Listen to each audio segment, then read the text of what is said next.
Hello and welcome to the Pembroke Pines Book Club. Today we have a really special book review. We're going to review a book called The Priority List by David Menasche, and what's more, he's here and he's going to join us after we talk about his book. So it really is quite a special day. David was a teacher, something that he loved doing. So we have two teachers here with us. They understood his book better than most. Donna Cooperman. Hi, Donna. Hi, Elaine. Gail Shayer. Hi. Hi, Gail. And Carl Schechter. Hi, Carl. I understood it too. Me too, and I wasn't a teacher. But David was, and some tragic thing happened to him at one point, and I think maybe he'll tell you about it. And he no longer can teach. But he did the next best thing. He contacted his students through the internet and said, I'd like to come and see how your life has become after you left school, and I'll travel to you if you have a couch that I can sleep on for a night or two. He got many replies, and so he made a trip around the country. That's the priority list. After he came back, he wrote the book, and we all read it. I loved it. I was inspired by him and by his book. And you? And I was inspired by him and by his book. I think that he is still a teacher, although perhaps he doesn't get paid to teach, but he teaches all the same. I mean, we learn from his experience, and we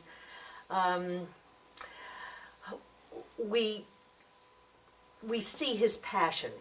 Absolutely. You know, he has a passion for teaching, and that doesn't go away. Mm-hmm. So I have to say, this book touched me in not just as a teacher, a former teacher, but as a person. Yeah. I read this book, and as I got into it, I said, God, I wish I had had a teacher like that. That's right. And then I thought about it. Did you have a And teacher I did. like that? Yeah. I did. I had two. My son Jay had one. I had two that inspired me to be what I am. One was a Latin teacher in high school, and he just was an inspirational guy. And I said, Dr. Mann, Latin, it's a dead language. I don't. Carl, you have to take my course. And I did. The best thing I ever did. And then when I got back from the service and I went to law school, I had a professor, one out of many, who was absolutely inspirational. And those two guys, I realized now, Sure. really helped to form my character and my outlook. And I thank them for that. And I think I found my David in Dr. Mann and my professor in college, in law school. Lucky. Yes, You're very very much so. lucky when you find a teacher who was born to be a teacher And I was... and can impart that wisdom to the students. So I was very much drawn to David's story and the influence that he had on so many people. Yes. So many young people who are now part of the mainstream. Right. And who are much better for having had David as a teacher. Absolutely. David. Absolutely. Yeah. Gail, you loved it too. Oh, I did. I did. I loved it from the minute I opened the book. I thought when I first started that this was going to be a very sad story about a man who has to give up his love. And it wasn't sad at all. It was the most inspiring, beautifully written book. I particularly liked the little essays at the end of each chapter that were written by the students. the former students, I should say. And I also had a personal connection to this book because I was married to a man who was the same kind of teacher, who inspired his students and whose students came back to see him and tell him of their successes. So I know the kind of life it is, and I know how inspiring and how wonderful it can be to give and to get back. And I just thought the whole adventure through the country was awe-inspiring. And I, too, think everybody should read this book. Everybody, I think it should be absolutely. required reading in a high school. The children should know and should understand and should learn from this. I saw David speak at a meeting for teachers and principals. And I swear to you that everybody walked out of there much stronger and smiling and happy that they were teachers And more You know, thoughtful. and more thoughtful. Began to think of what Absolutely. they were not doing that, Yep. that they could have done or, Yep. or could do. And I think that people who go into teaching, who love children and love to teach, are the teachers who become known for that. And I think David's students knew instantly that this was a man who really cared about Yes, them absolutely. and their futures. Yep. Yeah. I think that we all appreciated the book, and we would really all like to meet David Menasche. Yes. What do you think? I think so, too. Absolutely. And so we take great pleasure in introducing everybody to David Menasche. Nice to see you again, Very much. David. What do you do these days? What do you do? Well, I now? wrote a book. I know that. I know you wrote a book. Indeed you did. But He actually wrote 2 books. I did. They rejected the first one. Oh. This one got accepted. And I'm also working as an ambassador for a nonprofit called Voices Against Brain Cancer and another one called the Brain Cancer Family.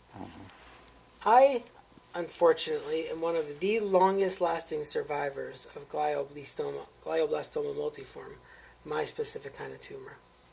When I was first diagnosed, I was told I had 2 months to live, unless I had emergency surgery, which I had. And then a few months later, they said, okay, maybe 6 to 8 months. And again, I outlived that. And then they just started giving me standard numbers that the median life expectancy of a person with glioblastoma multiforme is 15 to 18 months. They kept trying to kill you.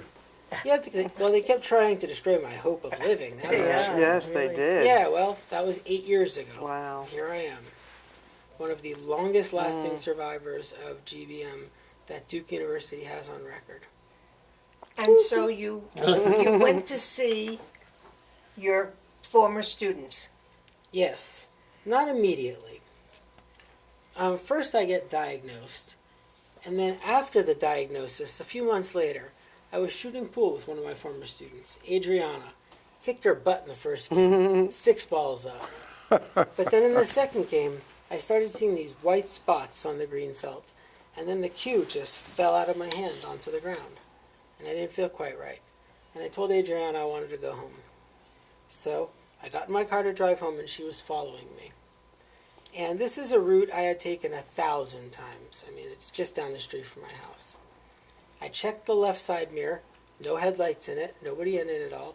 I signaled, slowly started creeping over to the lane to my left, and I went right into one of those giant pickup trucks that pulls big rigs. Didn't even see it there, just went right into it. And when I got home, I called my wife, who was in Vermont taking care of her sick mother, and she told me, go see the eye doctor. It's good advice. And luckily there's one on my block, so I was able the next day just to walk around the block to the eye doctor. I got checked out, and the doctor said I have hemianiopia, which means hemi being half, that I've lost over half my vision. Everything left of center out of both eyes I've lost, and just a little bit off to the right. And I asked if it was permanent, and he said, well, there's always hope, but you should probably get used to this. And glasses, lenses could not help you. No, I can't see left of center out of either eye. Yeah, it's like left neglect, you know. Yes. Yeah. Yeah. Yeah. And so you made this trip of how many thousands of miles? I believe the final count was 9,474. Alone. Yes. Approximately. Yeah. And you did this being half blind, more than half blind, More than 80% blind. cancer, and Cancer and brain tumor, that. left And paralysis. side Left paralyzed, side paralysis. and you did Which is this more of a problem on the by leg than it is train, on the arm. by train and by bus, Mostly by train and hitchhiking. I only took one bus. one bus. I didn't like the bus. Didn't like Out of bounces Atlantic around City too much. into New York. Yes. Not a good bus. And you, if I remember from the book, you immediately got responses from like 55 cities Yeah. where your students put- lived and said, "Come on, come, David, come I and put stay it with on us." Facebook that, I'd gotten sick, I couldn't teach anymore, and I'd like to do some traveling, and asked who had a couch for me. Within 48 hours, I had offers in over 50 cities. And you did this alone? Nobody accompanied you? You were going to go, No, and most you people did thought it was a pretty bad idea to travel the country in the winter by myself to see former students. Nobody wanted to come with me. You know what I particularly liked at the point where you said to your doctors, "You know what? Not taking any more treatments. Don't do me any favors. Leave me alone. I'm going to die. I'm going to die. I'm going to make this trip." I wanted to meet my fate And that's what you squarely. did. Yes. And you said, in fact, in the book, you said you thought you were going to die on this trip. In a lot of ways, I hoped I would. Yeah, I'm I sure. mean, when you're blind and Yeah. crippled, there are things Yeah, worse than yeah, death. Yeah. But here you are, and I'm glad you are. It's a pleasure to meet you, David. Yes. You too, sir. Thank you for having me today. Thank you for being It was here. a We're doing privilege, this. yes. Thank you. For OCTV, I'm Elaine Kugelman, and I'd like to thank all of our guests here today. Thank you, Donna Kugelman. Thank you. Thank you so much, David Menasche. Thank you, Thank Elaine. you, Gail Shea. Thank you. Thank you, Carl Schechter. My Very pleasure. Thank you, much. Carl. And for all of you viewers, get the priority list by David Menasche, and your assignment is to write a priority list and see what your priorities are today as opposed to what they were maybe 10 years ago. I'm sure they've changed. Thank you for joining us today.